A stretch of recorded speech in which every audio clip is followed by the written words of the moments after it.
YTN을 향한 시청자 의견이라면 모두 귀 기울여 듣고 답하는 시청자 톡톡 Y 시간입니다. 자, 오늘 주목한 시청자 의견을 AI 앵커 Y고가 소개해드립니다. 지금 바로 만나보시죠. 안녕하세요. AI 앵커 Y고입니다. 오늘의 첫 번째 주제는 하수처리장 조사에 대한 시청자 의견을 들어봤습니다. 자세한 내용 지금 바로 보시죠.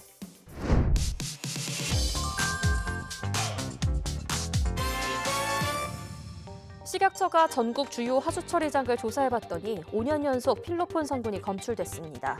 식품의약품안전처가 하수 역학조사를 진행한 결과 필로폰 성분이 검출됐다는 소식을 알린 리포트가 있었습니다. 조사 결과 지난해 전국 17개 시도 하수처리장 74곳에서 필로폰 성분인 메트암페타민이 모두 검출됐습니다. 하수 속 필로폰이 가장 많은 곳은 인천으로 1000명당 1일 평균 사용 추정량이 27.08mg에 달했습니다. 다음으로 충북 17.39, 경남 11.82, 부산 11.43, 경기 10.54, 서울 10mg 순이었습니다. 전국의 하수처리장 조사 결과를 지역별로 상세하게 알리고 추세를 분석해 조사의 이해를 높였는데요. 식약처가 전국 하수처리장을 조사한 결과 필로폰 성분이 검출됐음을 보도했는데 이러한 검출 결과에 대한 정부의 대응책도 함께 소개됐다면 공공기관 정책에 대한 이해도를 높일 수 있었겠다는 시청자 의견이 있었습니다. 시청자 톡톡와이에서 하수처리장 마약류 검출에 대한 정부 대응을 알아봤습니다. 식품의약품안전처는 신종 마약 확산에 선제적으로 대응하기 위해 올해부터 우리 동네 하수 감시망 사업을 본격 추진한다고 밝혔습니다. 분석 대상 성분을 불법 마약류 15종에서 의료용 및 신종 마약류를 포함한 200여 종으로 확대하는데요. 분석 결과를 바탕으로 국내 유입 여부, 사용 추세 변화 분석, 임시 마약류로 지정되지 않은 물질에 대한 신속한 조치 등 적극적으로 대응할 예정입니다. 유동인구가 많은 도시에서는 배수 분구 중 10개 이상 지점에서 추가 채수를 실시하고 마약 성분이 검출될 경우 관련 건물 정화조 등에서 추가 채수의 추적성을 높일 예정이라고 하는데요. 또한 마약류 중독자가 방문하는 의료기관과 연계한 코호트 연구도 진행합니다. 동일한 특성을 가진 집단을 추적 관찰하는 연구 방법으로 의료용 마약류의 인체시료 분석 결과와 하수역학 분석 결과를 비교 분석해 불법 마약류 사용량의 예측 정확도를 높이고 수치를 바탕으로 중독자의 불법 마약류 사용을 감소시키는 방안을 모색한다는 방침입니다. 하수처리장 시료 분석은 실제로 사용되는 마약류의 종류 등을 파악할 수 있어 호주와 유럽연합 등에서도 활용 중인 조사 기법인데요. 시료에서 마약류가 발견됐다면 누군가 화장실에서 마약을 버렸거나 마약 복용자의 대소변으로 배출된 잔류 마약류가 검출됐을 가능성이 크다고 합니다. 다음으로 시청자 톡톡와의 두 번째 주제는 석유 비축량에 대한 시청자 의견을 들어봤습니다. 어떤 내용을 담고 있는지 이어서 확인해 보시죠.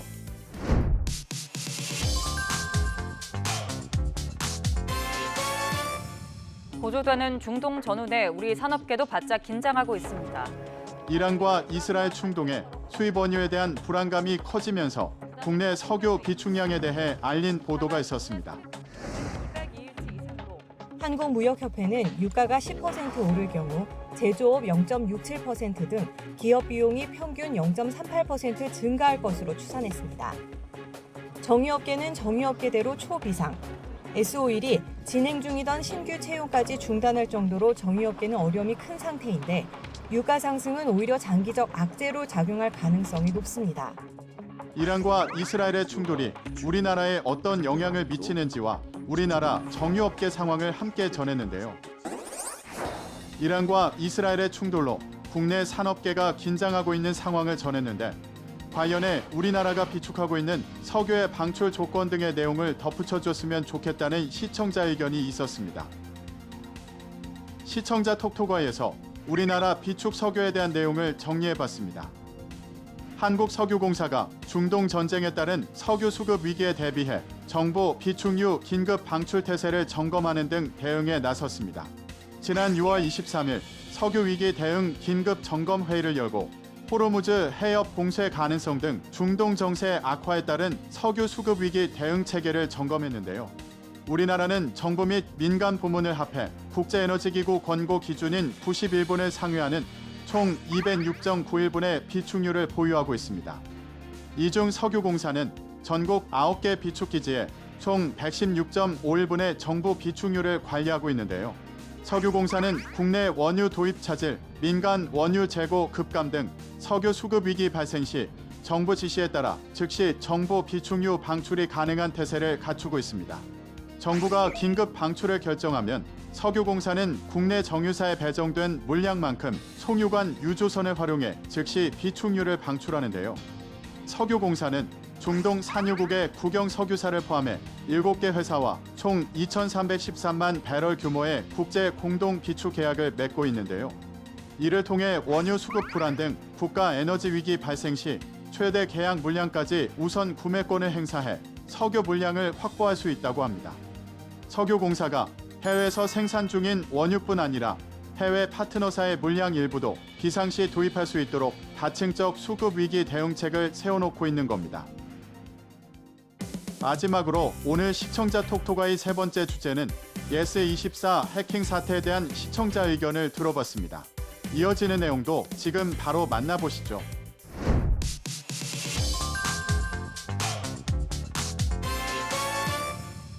예스24가 해킹 먹통 사태 일주일 만에 예스24가 해킹 사태 이후 뒤늦게 보상안을 발표하고 사과했다는 소식을 전한 리포트가 있었습니다. 예스24는 사고 발생 일주일 만에 구체적인 보상안을 내놨습니다.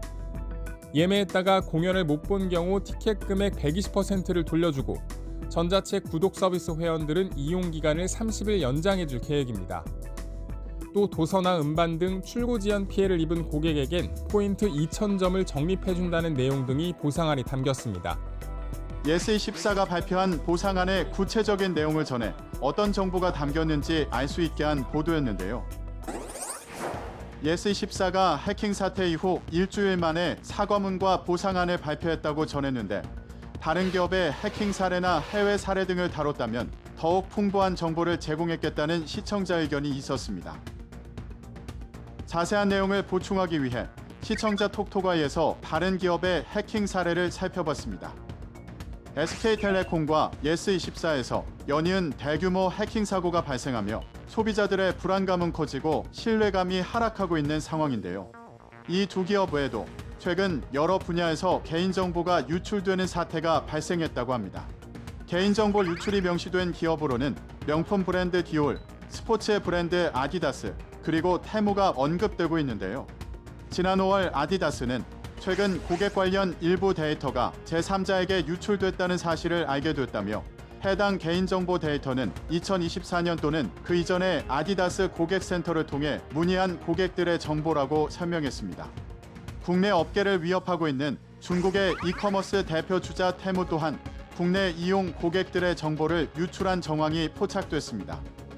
이에 개인정보위원회는 지난 5월 테무 운영사의 과징금 13억 6,900만 원과 과태료 1,760만 원을 부과하고 시정 명령 및 개선 권고를 의결했는데요. 또한 크리스찬 디올 꾸띠르 코리아는 자사 홈페이지를 통해 개인정보 유출 사실을 알렸습니다.